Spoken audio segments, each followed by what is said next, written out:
semua. Selamat siang. Sebelumnya terima kasih saya ucapkan kepada Bapak Ibu guru semua yang sudah berkenan hadir di ruangan ini untuk diseminasi penyebaran pemahaman dan pengalaman penerapan budaya positif oleh saya, perkenalkan dari Maksuda, calon guru penggerak angkatan 10. Mungkin langsung saja ya Bapak Ibu guru. Di sini sebelum ke materinya, saya punya beberapa pertanyaan. Yang pertama, pemberian hukuman dapat mendisiplinkan siswa. Setuju atau tidak Bapak Ibu guru? Yang setuju tunjuk jari. Setuju. Oh iya, kenapa Ibu? Ya, kali jadi disiplin Bu. Oh iya, terima kasih. Terus Bu Yeni bagaimana? Setuju. Karena dengan adanya hukuman membuat anak jera dengan apa yang sudah mereka lakukan. Iya. Yang kedua, pemberian hadiah meningkatkan prestasi siswa. Setuju atau tidak? Setuju. Bagaimana Bu Nanda? Karena dengan pemberian hadiah siswa semakin semangat untuk meningkatkan prestasinya. Iya. Bu Tia? Ya, karena dari pemberian hadiah nanti anak-anak bisa termotivasi. Iya, karena dengan pemberian hadiah anak-anak prestasinya akan meningkat, hasilnya akan lebih baik. Gitu ya Bapak Ibu. Untuk yang ketiga, guru harus mampu memberikan solusi untuk setiap siswa yang bermasalah. Setuju atau tidak? Setuju. Bagaimana Pak? Stop. Harus kalau tarafnya dasar ya harus diberi arahan dari bapak guru. Iya, guru harus mampu memberikan solusi. Kita harus memberikan solusi untuk peserta didik kita yang ada masalah ya. Yang keempat, guru berperan sebagai teman bagi siswa. Setuju atau tidak? Setuju. Kenapa Ibu Retno? Ya, jadi kalau kita sebagai guru itu sebisa mungkin itu dijadikan teman, jadi siswa itu jadi nyaman gitu, bisa saling berbagi, bisa sharing. Jadi kalau zaman sekarang anak-anak itu jadi tidak sungkan, jadi lebih terbuka terhadap gurunya. Iya. Ada lagi yang mau memberikan alasan? Sambung deh. Dilanjutkan ya. Nah, di sini saya akan membahas tentang positive mindset. Apa itu budaya positif? Perwujudan dari nilai-nilai atau keyakinan universal yang diterapkan di sekolah. Untuk konsep-konsep inti untuk menciptakan budaya positif, yang pertama ada disiplin positif, yang kedua ada motivasi perilaku manusia, yang ketiga ada keyakinan kelas atau sekolah, yang keempat ada kebutuhan dasar manusia, yang kelima ada posisi kontrol seorang guru, dan yang terakhir segitiga institusi. Mungkin Bapak Ibu guru semua dari keenam ini ada yang asing ya? Ada yang bagian nomor berapa? Oh iya. Mungkin Bapak Ibu guru semua sudah menerapkan segitiga restitusi dalam pembelajarannya, tapi belum begitu mengenal namanya. Begitu ya Bapak Ibu guru, nanti kita akan belajar bersama. Yang selanjutnya, pembelajaran dengan paradigma baru. Pembelajaran dengan paradigma baru merupakan pembelajaran yang berpihak pada murid dengan prinsip berdiferensiasi, sehingga peserta didik belajar sesuai dengan kebutuhan dan teori psikologi modern agar terwujud profil pelajar Pancasila. Untuk saat ini kita pembelajarannya itu harus berpusat pada murid, menggunakan metode pembelajaran yang berpusat pada murid agar anak-anak tidak bosan, begitu, dan harus menyenangkan. Untuk profil pelajar Pancasila ada berapa dimensi Bapak Ibu guru? Nah, yang pertama apa?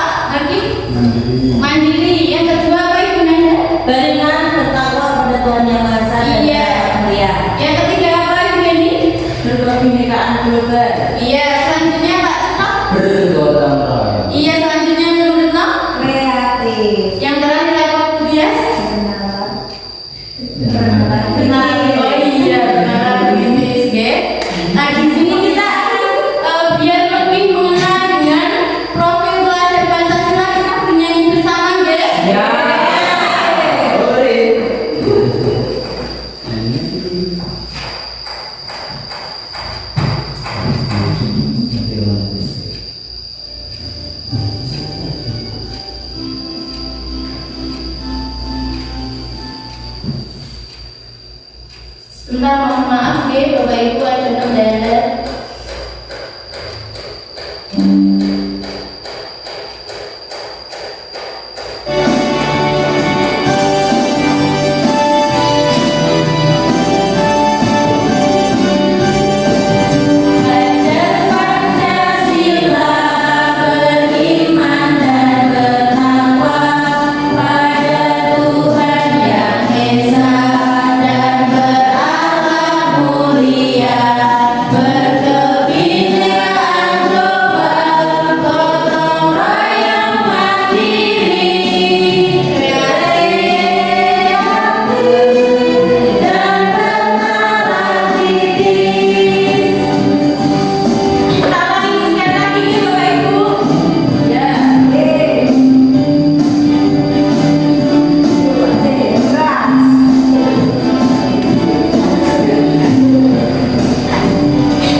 Selanjutnya tentang teori kontrol. Di sini tadi sudah dijelaskan di slide sebelumnya. Ini ada beberapa teori kontrol. Yang pertama tentang guru mengontrol murid. Jadi murid tidak harus terpaku dengan bapak ibu guru. Yang selanjutnya penguatan positif, efektif dan bermanfaat. Yang selanjutnya kritik dan membuat rasa bersalah mampu menguatkan karakter. Dan yang terakhir, orang dewasa berhak memaksa. Terus bagaimana seorang bisa berubah dari paradigma stimulus respon kepada pendekatan teori kontrol, Bapak Ibu? Ya, yang stimulus respon. Realita kebutuhan kita sama. Untuk teori kontrolnya, realitas kebutuhan kita berbeda. Yang kedua, stimulus respon. Semua orang melihat hal yang sama. Untuk teori kontrolnya, setiap orang memiliki gambaran yang berbeda. Yang ketiga, kita mencoba mengubah orang agar berpandangan sama dengan kita.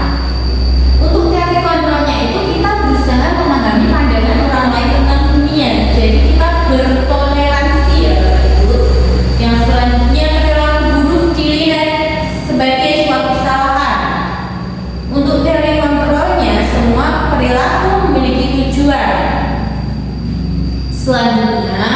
Ibu, orang lain bisa mengontrol saya. Teori kontrolnya hanya ada yang bisa mengontrol diri Anda. Selanjutnya, saya bisa mengontrol orang lain. Teori kontrolnya Anda tidak bisa mengontrol orang lain. Yang selanjutnya, pemaksaan ada pada saat rujukan gagal. Teori kontrolnya kolaborasi dan konsensus menciptakan pilihan-pilihan baru. Untuk yang terakhir, model berpikir menang atau kalah. Teori kontrolnya model berpikir menang-menang. Itu ya Bapak Ibu. Untuk yang selanjutnya mengenai disiplin positif. Disiplin positif itu merupakan salah satu cara penerapan disiplin yang bertujuan untuk menumbuhkan kesadaran serta memberdayakan anak untuk melakukan sesuatu tanpa sogokan, ancaman, maupun hukuman. Sebagai pendidik, kita menciptakan peserta didik yang memiliki disiplin diri sehingga mereka berperilaku mengacu kepada nilai-nilai kebijakan universal dan memiliki motivasi intrinsik dalam perubahan perilaku yang arah lebih baik. Umumnya kalau kita ingin berubah itu adalah ke arah yang lebih baik ya Bapak Ibu, tidak ada untuk yang arah yang lebih buruk. Jadi perubahan perilakunya itu perubahan perilaku yang baik, begitu ya Bapak Ibu. Yang selanjutnya yaitu disiplin positif.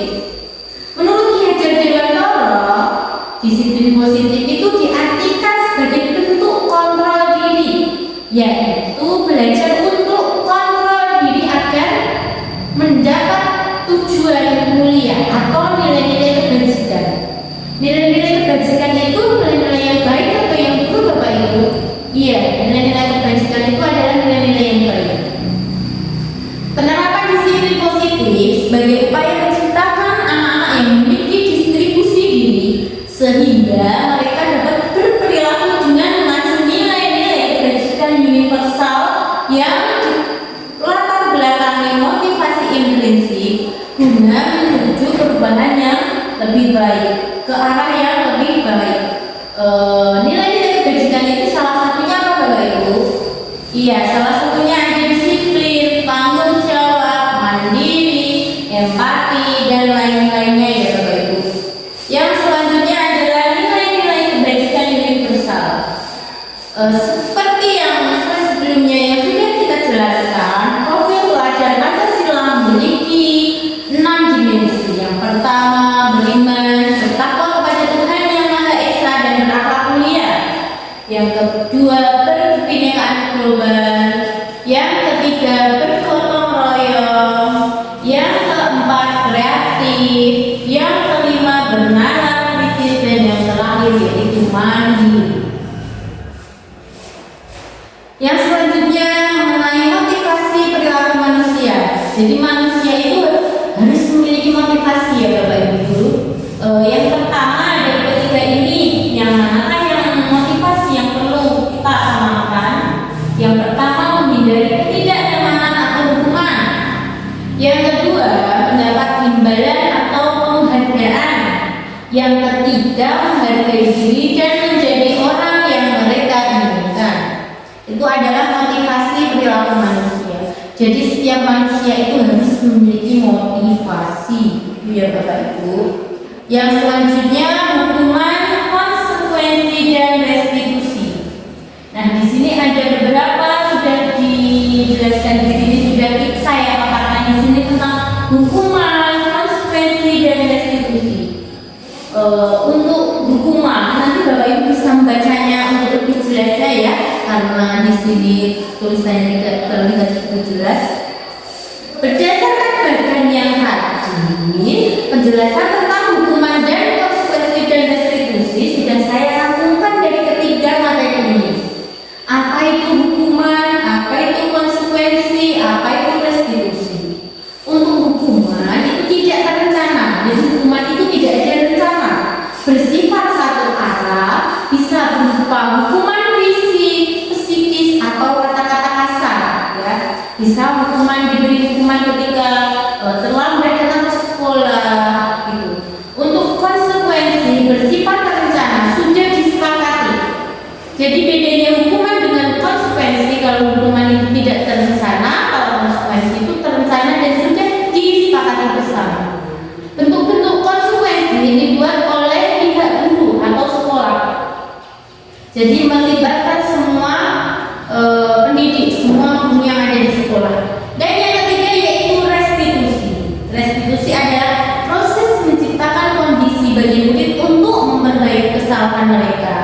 sehingga mereka bisa kembali pada kelompok mereka dengan karakter yang kuat.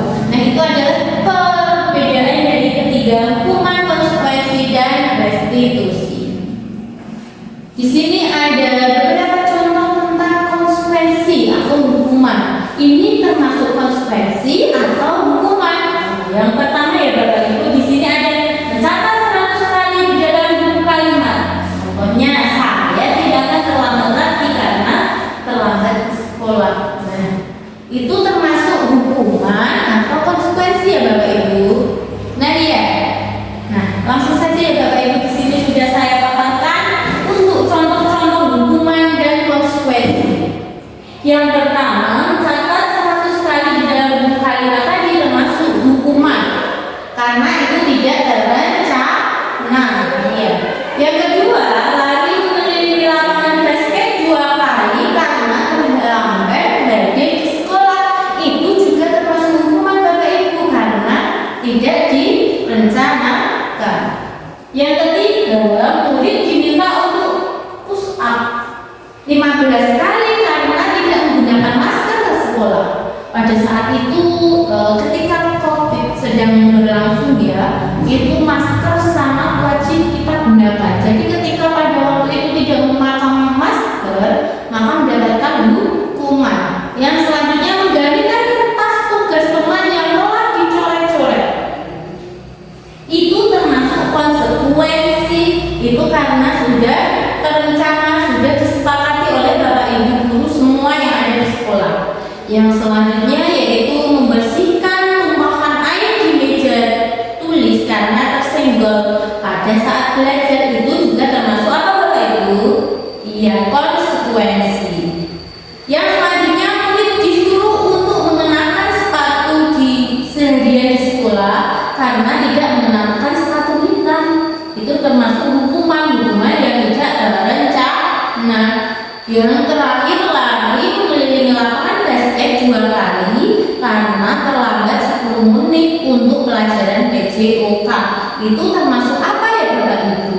Iya, termasuk konsekuensi. Itu adalah yang sudah direncanakan, yang sudah disepakati oleh Bapak Ibu guru semua.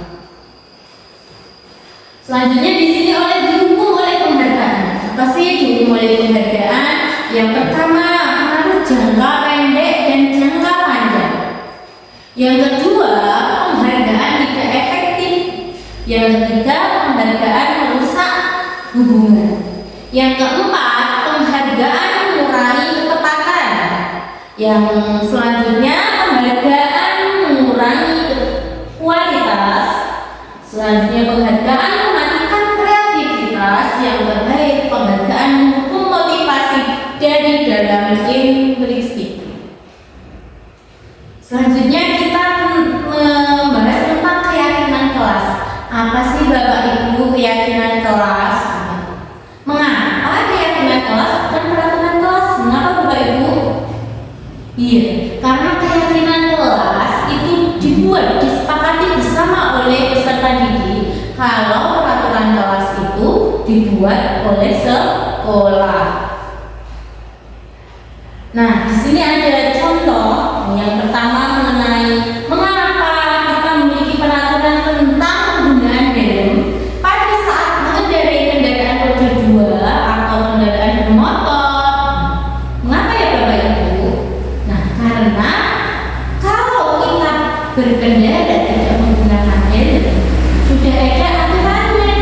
Kalau tidak menggunakan helm bisa ditangkap polisi. Tapi kalau kita menggunakan helm juga ada nilai kebajikannya, yaitu nilai positifnya agar kita selamat. Iya, agar kita selamat ya. Jadi kita harus menggunakan helm bukan karena suatu peraturan, tapi untuk kewajiban kita karena terhindar dari hal-hal yang tidak baik. Yang selanjutnya, mengapa kita memiliki peraturan tentang penggunaan masker dan mencuci tangan setiap saat? Nah, pada saat itu saat terjadinya COVID, kita kemana-mana wajib menggunakan masker. Itu aturan yang sudah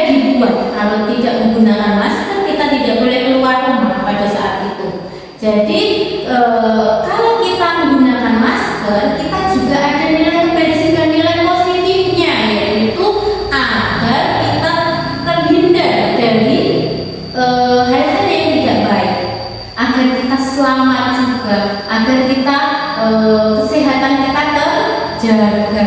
Itu ya Bapak Ibu. Yang selanjutnya, keyakinan kelas itu dibuat berdasarkan kesepakatan antara guru dan siswa yang bersifat universal. Yang kedua, peraturan biasanya dibuat oleh guru bersifat satu arah. Yang selanjutnya di sini ada bagaimana sih pembuatan keyakinan sekolah atau keyakinan kelas. Yang pertama, mempersilahkan warga sekolah atau siswa untuk mencurahkan idenya. Jadi kita boleh berpendapat bagaimanapun ya, itu terserah peserta didiknya tentang peraturan yang akan disepakati. Yang kedua, mencatat semua masukan, mengubahnya menjadi kalimat negatif. Contohnya di sini, misalnya ada salah satu contoh, tidak membuang sampah sembarangan. Kalau membuat keyakinan kelas itu tidak boleh dengan kata tidak, tapi kita menggunakan, kita ubah dengan kata positif menjadi buanglah sampah pada tempatnya. Gitu ya Bapak Ibu. Yang selanjutnya, kita tinjau kembali curahan pendapat yang sudah terkumpul dan disusun menjadi keyakinan kelas atau sekolah. Yang selanjutnya, prosedurnya kita tinjau ulang keyakinan kelas yang sudah tersusun 3 sampai 7 keyakinan ya Bapak Ibu. Yang selanjutnya kita setujui dan kita setujui bersama peserta didik. Kita tampilkan keyakinan kelas yang sudah kita buat bersama tadi dan ditandatangani keyakinan kelas oleh peserta didik, ditempel di tempat yang bisa terlihat semua oleh peserta didik. Itu prosedur pembentukan keyakinan kelas. Berikut ada contoh videonya ya Bapak Ibu, nanti mungkin bisa saya tampilkan di akhir sesi karena ini videonya sangat panjang. Mungkin di sini ada dokumentasinya, ada fotonya dalam pembuatan keyakinan kelas yang sudah buat saya kemarin. Ya. Jadi di sini adalah contoh pembuatan keyakinan kelas yang ada di kelas 3 kemarin ya Bapak Ibu. Jadi kita membuat keyakinan kelas itu di awal tahun ajaran apa di tengah-tengah Bapak Ibu? Iya, kita membuat keyakinan kelas itu ada di tahun ajaran baru ya. Jadi tidak bisa kita terapkan untuk saat ini sampai ke belakang nanti sampai selesai ajarannya, gitu ya. Di sini ada contoh umpan balik pembuatan keyakinan kelas. Jadi peserta didik di sini ada salah satu siswa dari Bani, yaitu contoh dalam umpan balik pembuatan keyakinan kelas dan juga ada contoh dari siswa Zahra. Yang selanjutnya tentang posisi kontrol guru. Jadi posisi kontrol guru itu ada 5. Yang pertama adalah sebagai penghukum, yang kedua sebagai pembuat merasa bersalah, yang ketiga sebagai teman, yang keempat sebagai pemantau, dan yang terakhir sebagai manajer. Di sini adalah posisi kontrol guru. Contoh penerapan 5 posisi kontrol. Di sini kasusnya siswa tidak memakai atribut lokal saat upacara bendera. Jadi untuk penghukumnya itu adalah patuhi aturan sekolah, lalu berdiri di depan barisan. Biasanya saat upacara kalau ada salah satu siswa yang tidak memakai pakaian yang komplit yang sesuai aturan, maka anak-anak berdiri di depan barisan. Untuk pemantaunya, kamu sudah melanggar apa peraturan dan konsekuensinya. Teman, untuk sebagai teman, ayolah yang tertib, buat guru bangga. Kali ini tidak apa-apa kamu salah. Mungkin nanti untuk minggu-minggu yang akan datang, jadi anak ini tidak kelupaan atau bisa tertib membawa aturan yang sudah ada di sekolah ya Bapak Ibu. Yang selanjutnya membuat rasa bersalah. Berapa kali guru harus memberitahu kamu, guru kecewa sama kamu karena sudah berulang kali dilakukan tetapi masih saja ada yang kelupaan. Sebagai manajer, apakah kamu tahu kesalahanmu? Ditanya peserta didiknya, Kira-kira bagaimana kamu akan memperbaiki kesalahanmu? Nah, di sini kita mencari solusi bersama. Jadi tidak hanya pendidik yang mencari solusinya. Berikut adalah contoh video dari posisi kontrol guru. Yang video pertama.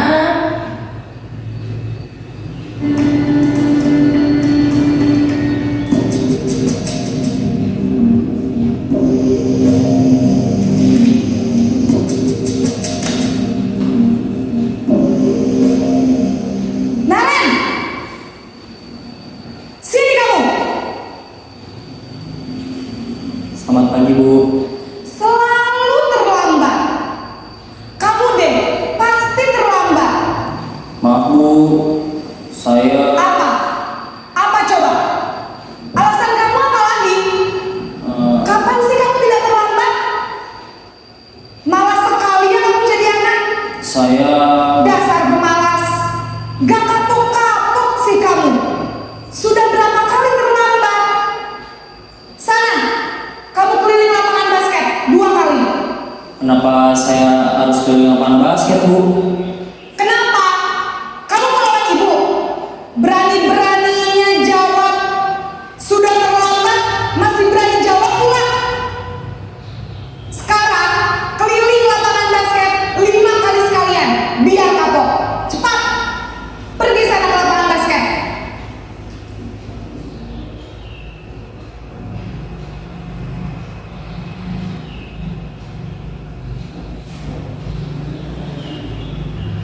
Nah, ini adalah posisi kontrol sebagai penghukum ya Bapak Ibu. Contoh video dari posisi kontrol sebagai penghukum.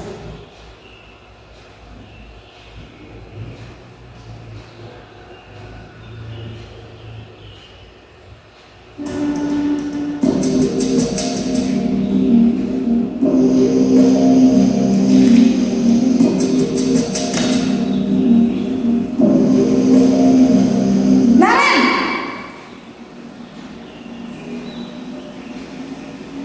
Selamat pagi, Bu.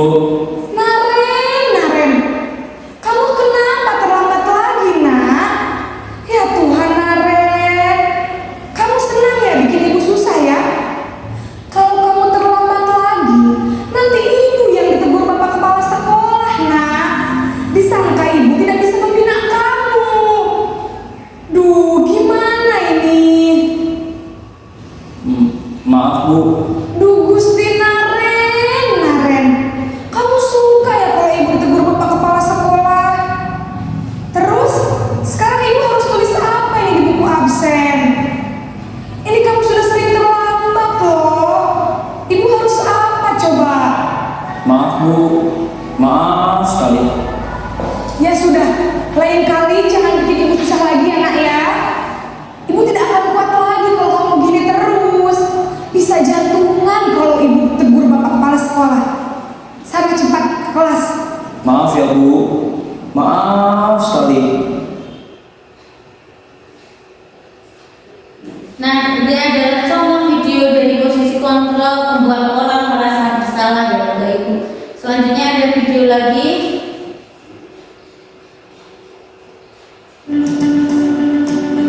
Nah, ini adalah contoh video dari posisi kontrol posisi teman ya, kita sebagai teman antara pendidik dan peserta didik. Itu ya Bapak Ibu. Jadi peserta didik itu tidak akan canggung kepada kita. Naren,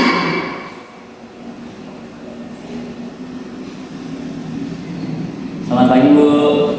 wah sudah jam berapa ini nak? Terlambat lagi ya sayang. Iya, Bu. Habis ibu saya lupa bangunkan saya, Bu. Kamu malah menyalahkan ibu kamu. Kamu bukannya anak yang larinya paling kencang. Kok terlambat sih? Iya, Bu. Saya memang terlambat bangun tadi. Jadi biarpun saya lari kencang, tetap gak kekejar, Bu. Ya sudah sana. Nanti lain kali larinya lebih kenceng lagi ya. Biar gak terlambat lagi. Bikin seneng ibu. Demi ibu. Bisa kan? Bisa, Bu. Ya sudah sana masuk kelas. Ibu beresin urusan absen kamu. Kamu ini ada-ada saja. Nah, ini adalah contoh posisi kontrol sebagai teman.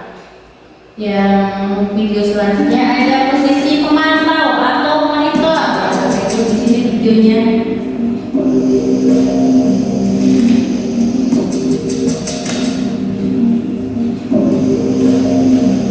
Naren,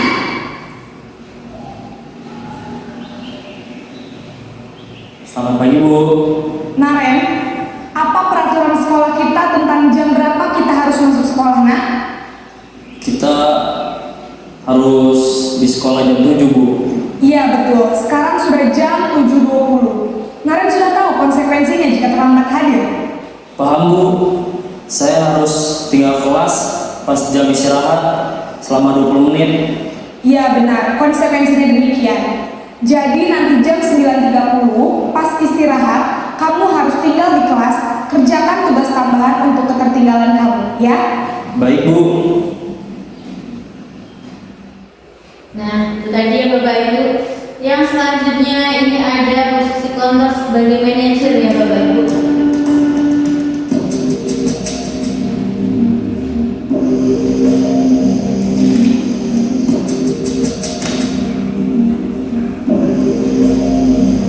Naren,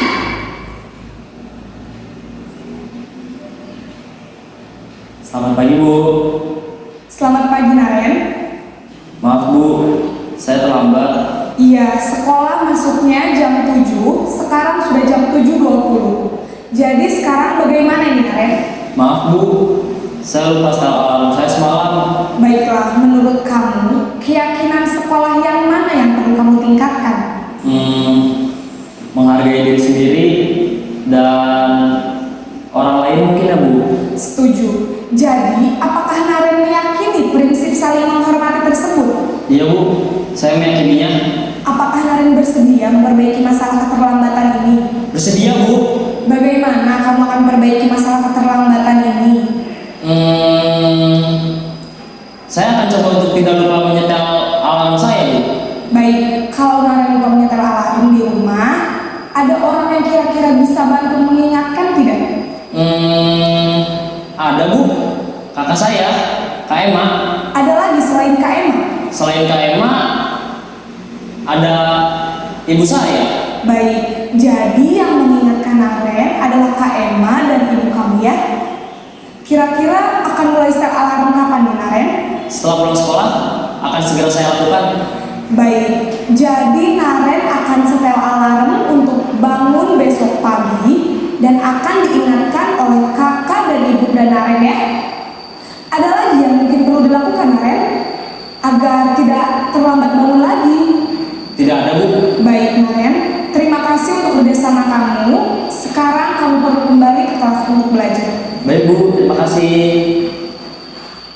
Nah, ini ya, tadi adalah contoh posisi kontrol manajer ya Bapak Ibu. Jadi dalam posisi kontrol manajer ini peserta didik dan pendidik mencari solusi bersama dari masalah yang sudah dihadapi. Ketika sudah menemukan masalahnya, disepakati bersama, itu ya Bapak Ibu ya.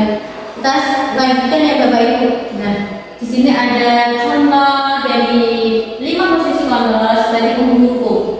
Di sini menghardik atau menunjuk-nunjuk, berkaca, pinggang untuk hukuman fisik maupun verbal.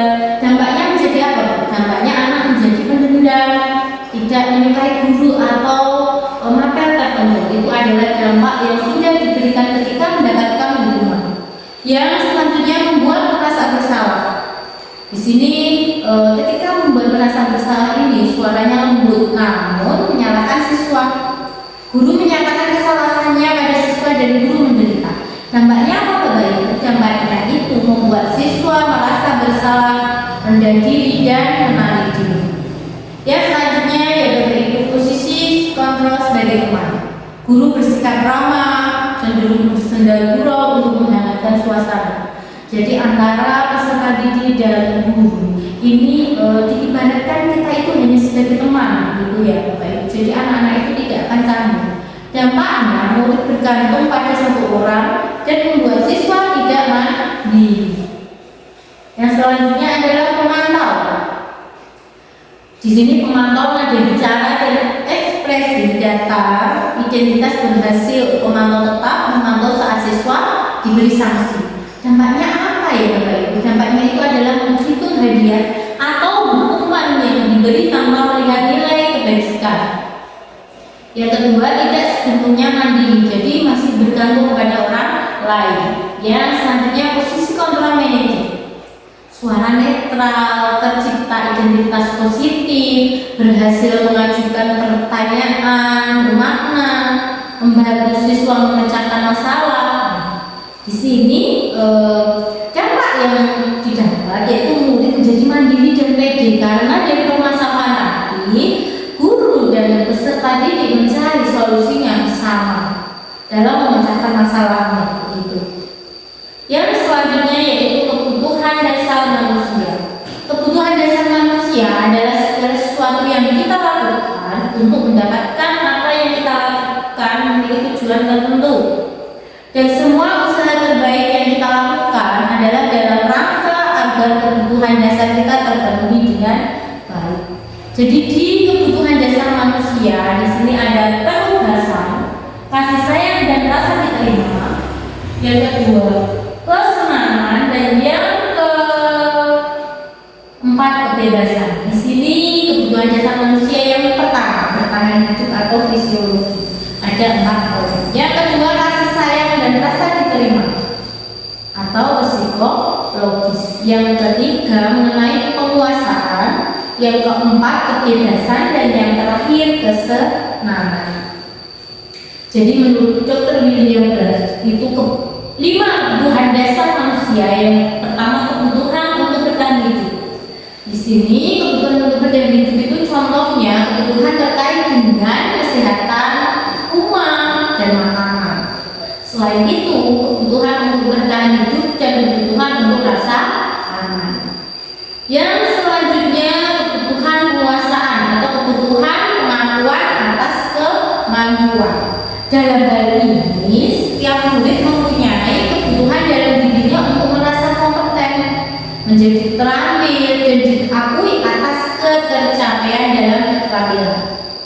Selain itu, didengarkan dapat memberikan dampak dan pengaruh, dan juga mempunyai rasa harga diri, bahkan sebaliknya mereka diberi kesempatan untuk membuat keputusan tentang hal-hal penting di dalam hidupnya. Yang ketiga, kebutuhan kebebasan, kebutuhan akan pilihan. Kebutuhan akan kebebasan atau kebutuhan untuk membuat pilihan di sini contohnya adalah kebebasan untuk membuat pilihan, menyuarakan pendapatnya dengan percaya diri. Jadi kita bebas berpendapat. Dan kebebasan memberikan kesempatan untuk mencoba terhadap hal-hal yang baru. Yang selanjutnya, kebutuhan kasih sayang dan rasa diterima.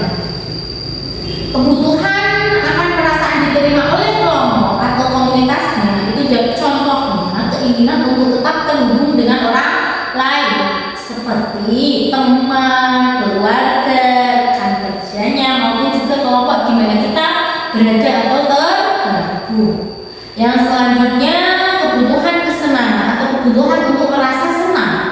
Nah, contohnya itu guru menyajikan suatu kegiatan pembelajaran yang menyenangkan, pembelajaran yang berpusat pada murid atau berpusat pada peserta didik. Di sini ada beberapa contoh. Yang pertama, aku senang main kejar-kejaran dengan ibu guru. Yang kedua, ada ibu kejar aku karena ibu guru sayang aku. Yang pertama, aku senang main kejar-kejaran dengan ibu guru. Seru itu merupakan kebutuhan dasar manusia yang apa? Bapak guru? Iya, betul. Yang selanjutnya ada aku hebat kan, bisa bikin ibu guru kejar aku. Yang selanjutnya, aku bosan belajar mewarnai terus di dalam kelas. Itu adalah beberapa contoh dari kebutuhan dasar manusia. Yang selanjutnya di sini ada dunia berkualitas. Bagaimana sih dunia berkualitas itu ya? Jadi di dalam diri kita, dunia berkualitas itu adalah kita bebas berpendapat, kita harus menghargai orang lain, harus bersikap toleransi terhadap semua orang.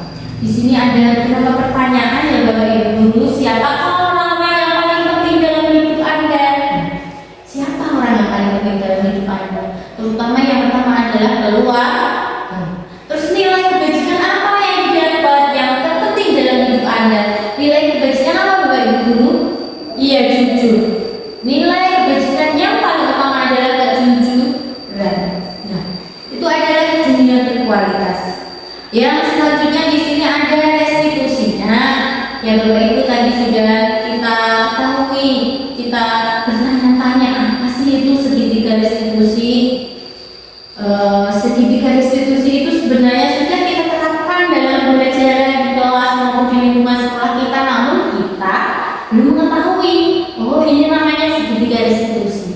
Jadi di sini saya akan sedikit memaparkan tentang restitusi. Restitusi adalah proses menciptakan kondisi bagi murid untuk memperbaiki kesalahan mereka sehingga mereka bisa kembali pada kelompok mereka dengan karakter yang lebih kuat, dengan karakter yang lebih baik. Nah, dalam segitiga restitusi, namanya aja segitiga ya, jadi ada 3 langkah yang ditempuh dalam segitiga restitusi ini. Yang pertama yaitu menstabilkan identitas. Apa sih itu menstabilkan identitas? Nah, kita semua akan melakukan hal terbaik yang bisa kita lakukan dalam langkah yang pertama ini. Langkah yang kedua, validasi tindakan yang salah ya Bapak Ibu. Jadi semua perilaku memiliki alasan. Kenapa datang terlambat? Kenapa tidak membawa mukena? Itu adalah suatu masalah yang mempunyai alasannya bagi peserta didik. Yang ketiga, menyayangkan keyakinan. Jadi kita semua memiliki motivasi internal. Di sini kita menanyakan bagaimana solusinya, bagaimana kita memecahkan masalah yang sudah dihadapi oleh peserta didik ini. Kita cari solusi bersama, kita sepakati bersama sehingga peserta didik ini tidak merasa oh iya ya begitu. Jadi tidak terpendam gitu ya Bapak Ibu. Jadi ini adalah segitiga restitusi yang tadi bertanya-tanya masih asing dengan kata segitiga restitusi. Di sini sudah saya paparkan sedikit penjelasan tentang segitiga restitusi. Di sini ada contoh video segitiga restitusi, nanti bisa Bapak Ibu lihat, mungkin nanti bisa jadi lebih paham. Oh, jadi segitiga restitusi itu seperti ini, gitu ya Bapak Ibu. Ini saya berikan contohnya satu saja, contoh segitiga restitusi di mana di sini kasusnya siswa bernama Raisa.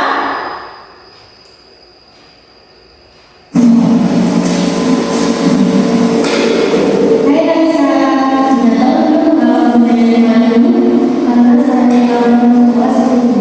Tentu Raisa akan melakukan semua dengan baik.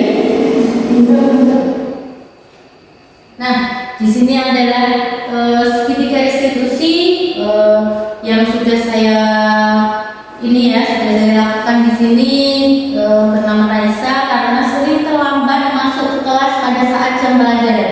Jadi keasikan bermain, keasikan jajan ketika waktu jam istirahat tidak digunakan dengan baik, tapi digunakan dengan bermain. Waktu bel sudah berbunyi baru beli makanan. Jadi untuk masuk ke kelasnya itu sering terlambat. Yang langkah pertama yaitu menstabilkan identitas. Nah, di sini Bapak Ibu bisa lihat ya. Hai Raisa, sudah tahu belum kalau menjadi malu? Karena saya orang tua sendiri. Tentu Raisa akan melakukan semua dengan baik. Tidak apa-apa, semua orang melakukan kesalahan. Jadi pernah melakukan kesalahan seperti kamu. Tapi itu tidak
di sini untuk yang terakhir yaitu tugas untuk mengulang materi yang sebelumnya tadi ya Bapak Ibu.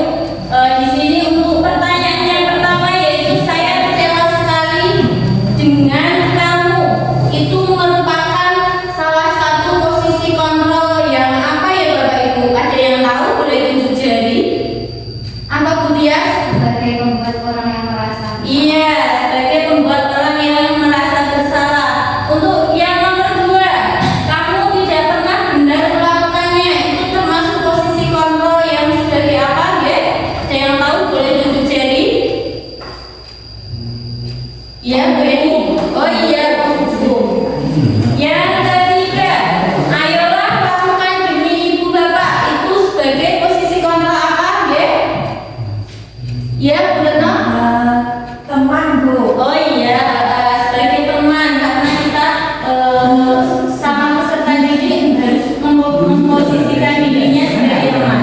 Yang keempat, apakah kamu mau mendapatkan stiker bintang hari ini? Mau Bu, Iya, itu posisi kontrol sebagai apa ya Pak? pemantau. Memantau Bu. Yang selanjutnya, bagaimana kamu bisa menyelesaikan masalah ini? Ada yang tahu? Saya Bu. Apa Bu Nanda? Itu adalah manajer. Oh iya, tepat sekali. Yang terakhir, kamu selalu yang paling terakhir. Itu sebagai apa? Ada yang tahu? Ya coba Bu, Apa, Pak Hakim? itu kayak nomor 2 ya Bu. Apa tadi nomor 2 ya Pak Hakim? Sebagai penghubung. Oh iya, sebagai penghubung. Ya, terima kasih Bapak Ibu semuanya. Berarti sudah memahami materi tentang posisi kontrol. Oke? Kak, Mbak.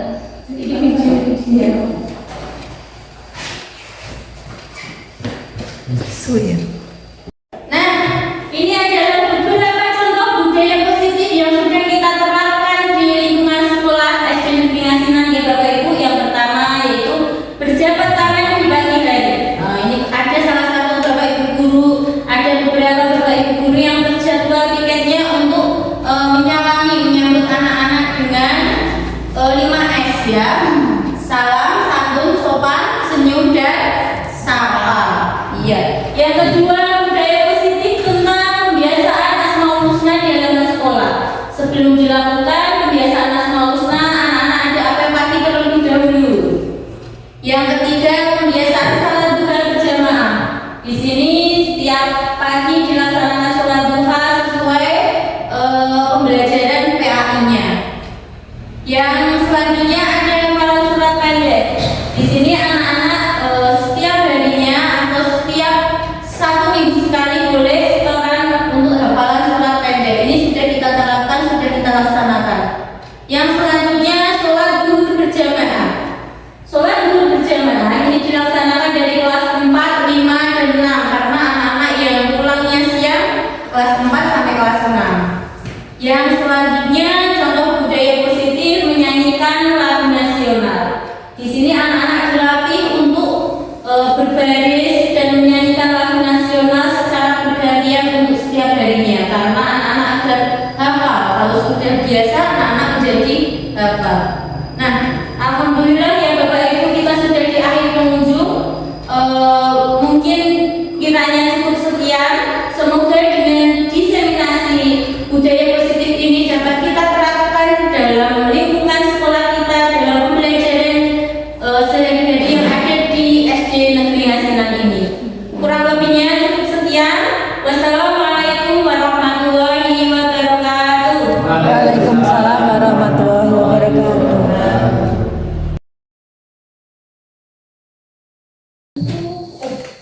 Selamat pagi anak-anak. Assalamualaikum warahmatullahi wabarakatuh.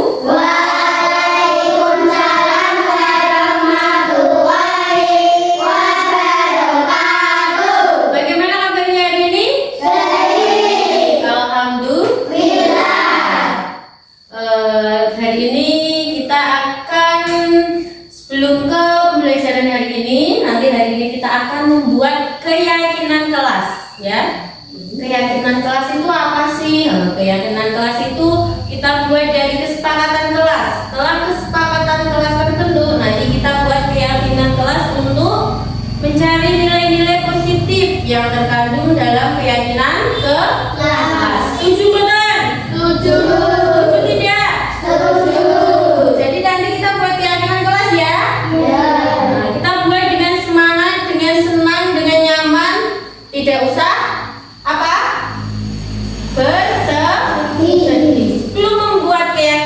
Coba Bu Neli mau tahu semangat kalian hari ini. Tepuk semangat.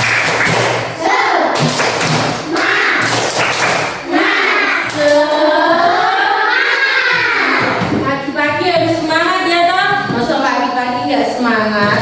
Tadi kalian berangkat ke sekolah terlambat tidak? Tidak. Kalian memakai pakaian yang rapi tidak? Iya. Kalian memakai kalau pakai pakaian pramuka berarti kaos kakinya warna apa? Sudah warna hitam semua? Berarti kalian mematuhi aturan yang ada di kelas, yang ada di sekolah. Kalau sekolah tidak ada peraturan, maka kalian apakah akan berangkat pagi? Tidak, mesti berangkatnya terlambat. Apakah akan memakai pakaian yang rapi? Tidak, pasti akan memakai pakaian yang kusam, yang tidak rapi, ya toh? Jadi kalau kesepakatan kelas atau peraturan kelas itu dibuat, kita itu selalu bergantung sama peraturan yang ada. Kalau peraturan tidak ada, kita tidak akan mematuhi aturan. Iya. Coba Bu Neli beri contoh. Misalnya ya, orang yang bepergian memakai helm. Kalian bepergian memakai helm. Itu mematuhi aturan atau tidak? Iya, mematuhi. Kalau tidak ada aturan, apakah kalian akan memakai helm? Tidak. Kenapa tidak? Tidak ada peraturan. Iya, tidak ada peraturan. Tapi kalau kita tidak memakai helm, nanti keselamatannya terjaga tidak? Tidak. Ya toh? Jadi kalau kita pergi memakai helm, itu ada peraturan dari siapa? Peraturannya dari siapa? Kalau kita polisi, ya. Tapi kalau kita tidak memakai helm, tidak terjaga keselamatan. Iya, itu adalah nilai-nilai positif. Kita menjaga keselamatan dengan cara memakai helm. Kalau kita tidak memakai helm, maka kita nanti di jalan misalnya ada Pak Polisi, maka kita nanti akan ditilang. Jadi kita ini selalu bergantung sama peraturan. Kalau kita tidak bergantung sama peraturan, nanti kita akan apa? Tidak akan selalu iya. Jadi hari ini kita akan membuat keyakinan kelas, setuju tidak? Ya, nanti kita buat keyakinan kelas. Bu Neli akan membagikan kalian sticky note. Kalian tahu sticky note itu apa? Masuk gak tahu, tidak tahu. Ini namanya sticky note, ya. Nanti kalian tulis kesepakatan kelas yang ada di kelas kita di sini. Setelah itu nanti kalian tempelkan di sini secara urut. Paham sampai sini? Paham, ya. Contoh kesepakatan kelas. Misalnya Bu Neli beri contoh satu ya. Tidak membuang sampah sembarangan. Tidak mencontek saat iya, boleh. Tidak terlambat datang ke sekolah. Tidak boleh saling bertengkar. Nah, itu contoh kesepakatan kelas. Nanti kalian buat secara sendiri-sendiri. Setelah itu sesuai pendapat kalian. Jadi kita bebas berpendapat. Ya? Nanti kalian tempel di sini. Setelah itu nanti kita buat bersama-sama keyakinan kelasnya. Kita buat keyakinan kelas, kita ambil dari kesepakatan kelas. Paham? Setuju enggak? Setuju. Udah dibagi dulu ya.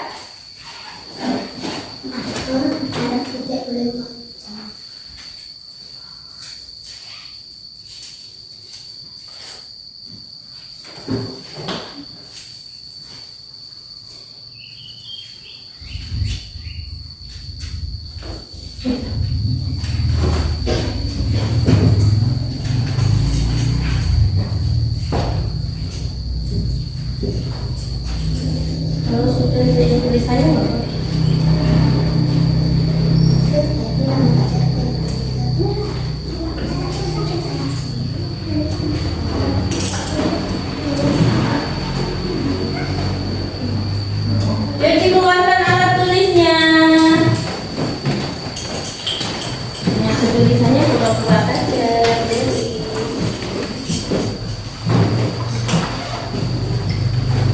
buat kalian bebas berpendapat membuat keyakinan kelas. Setelah itu ditulis di sini. Jadi buat tulis juga di sini dengan judul kesepakatan kelas.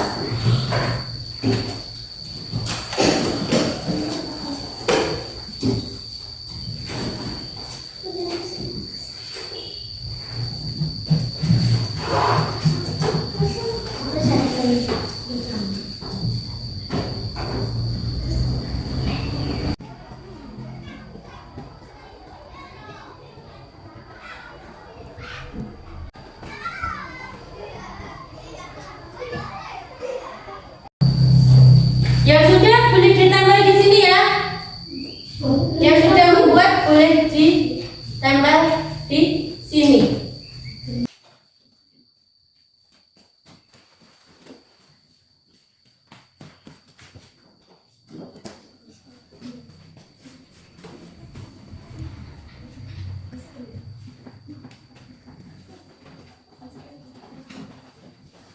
Yang sudah selesai boleh ditambah di sini secara urut ya. Yang sudah selesai membuat kesepakatan kelas boleh ditambah secara urut. Iya, boleh di bawahnya sini. Iya, boleh ditambah secara urut di papan tulis. Iya, ayo. Siapa lagi yang belum?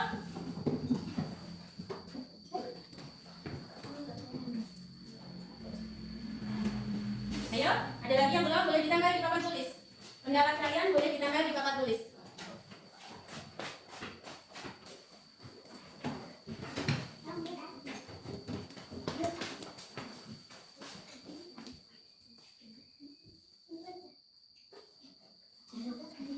Ya, sudah tahu kesepakatan kelasnya? Semua sudah bebas berpendapat dengan membuat kesepakatan kelas, ya toh? Kesepakatan kelas ini kita buat agar kelas kita saat pembelajarannya menjadi nyaman, menjadi bahagia. Jadi kita tidak terpaku, ya toh? Sekarang Bu Nelly boleh minta tolong siapa yang mau membacakan di sini? Aku. Ya, bintang sini. Boleh? Maju ke depan. Nanti bintang membacakan satu-satu yang ada di sini ya. Ada nanti baca dulu. Nah, sekarang Bu Nelly buat di sini keyakinan kelasnya. Bu Nelly boleh minta tolong dibantuin untuk menempel. Ya boleh Pak Izul. Diambil sama sini.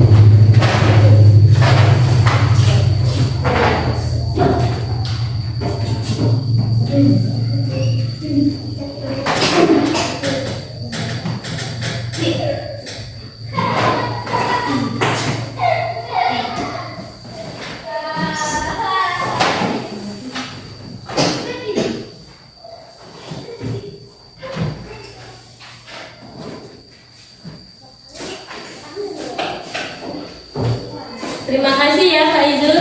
Di sini Bu Nelly tulis keyakinan kelas yang akan kita sepakati bersama, ya toh?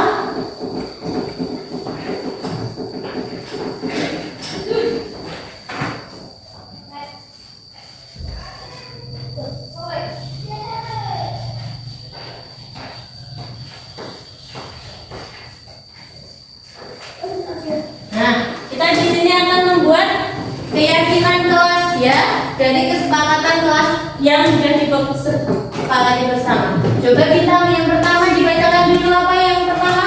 Tidak boleh mengambil barang orang lain. Iya, yang pertama adalah tidak boleh mengambil barang orang lain.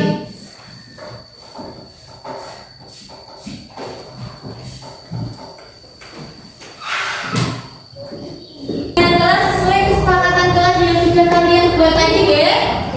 Yang pertama tidak mengambil barang orang lain. Nah, kalau membuat keyakinan kelas itu tidak boleh dengan kata tidak, tapi kita ganti dengan kalimat positif. Kalimat apa? Positif. Jadi tidak mengambil barang orang lain. Kita ganti dengan apa kalimat positifnya atau nilai-nilai kebajikannya? Nilai-nilai positifnya tidak mengambil barang orang lain, berarti kita harus menghargai milik orang lain. Ya tak? Jadi kita ganti dengan menghargai barang orang lain. Iya. Yang kedua apa bintang? Bintang tahu? Tidak boleh mencontek. Tidak boleh mencontek. Kalau kita ganti dengan kalimat positif menjadi apa? Belajar dengan mandiri. Iya, belajar dengan mandiri. Yang ketiga apa bintang? Iya, tidak membuang sampah sembarangan. Nilai positifnya apa? Iya, membuang sampah pada tempatnya. Yang keempat apa? Tidak boleh merusak barang sekolah. Tidak boleh merusak barang sekolah. Berarti apa? Kalimat positifnya apa? Menjaga barang sekolah. Menjaga barang sekolah. Yang kelima apa? Berangkat sekolah yang pagi.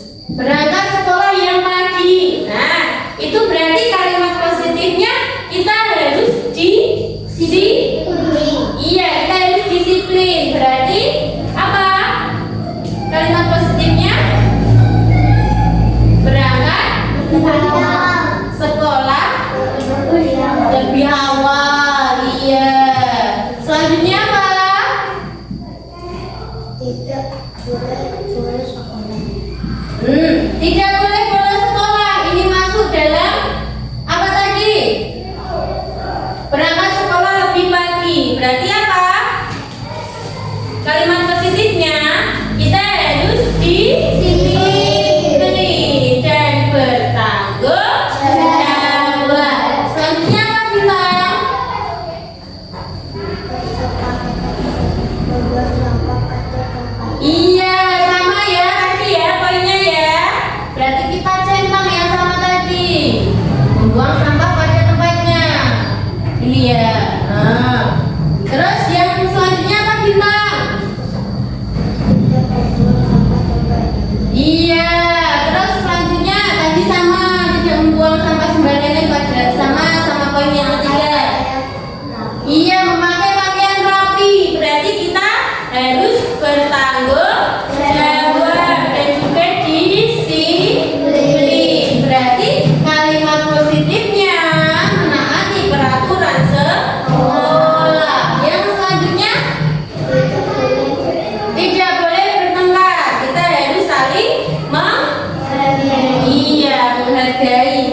iya.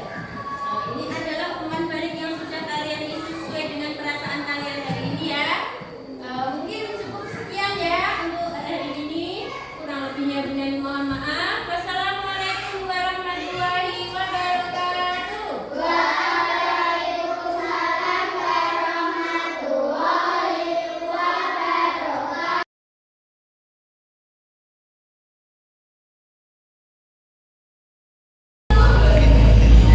Assalamualaikum warahmatullahi wabarakatuh. Halo, perkenalkan nama saya Faizul, siswa SD Negeri Ngasina. Saya siswa kelas 4. Hari ini saya belajar bersama Bu Nelly membuat keyakinan kelak. Saya merasa senang. Terima kasih. Assalamualaikum warahmatullahi wabarakatuh. Halo, nama saya Hanifisa SD Negeri Ngasina.